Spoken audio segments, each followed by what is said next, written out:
தினம்தோறும் விளக்கேற்ற நல்ல எண்ணெய் இதயம் நல்லெண்ணெய். பிரதமர் நரேந்திர மோடியின் 75வது பிறந்த நாளை முன்னிட்டு ஒடிசா அரசு ஒரே நாளில் 75 லட்சம் மரக்கன்றுகளை நட திட்டமிட்டுள்ளது. இதுகுறித்து அம்மாநில அரசின் செயலர் கூறுகையில், பிரதமரின் பிறந்த நாளான செப்டம்பர் 17ஆம் தேதி அன்று சூரியன் உதயமானதிலிருந்து அஸ்தமிக்கும் வரை ஒடிசா முழுவதும் சுமார் 75 லட்சம் மரக்கன்றுகளை நட திட்டமிடப்பட்டுள்ளது.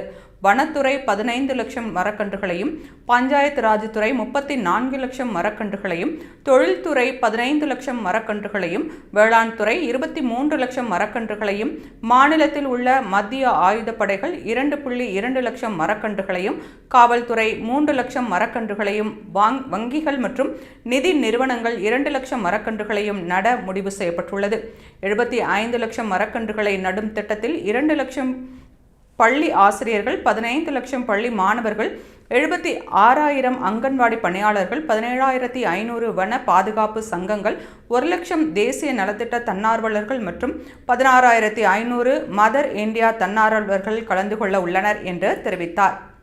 மேலும் மொத்தமாக 25 லட்சம் பேர் மரக்கன்றுகளை நடும் விழாவில் கலந்து கொள்ள உள்ளனர் என்றும், மரக்கன்றுகளை நடும்போது புகைப்படம் எடுத்து அதை சமூக வலைதளங்களில் பகர வேண்டும் என்றும் அவர் கேட்டுக்கொண்டார். பிரதமரின் பிறந்த நாளையொட்டி ஒடிசா அரசு மேற்கொண்டுள்ள இந்த முன்னெடுப்பு கவனம் பெற்றுள்ளது.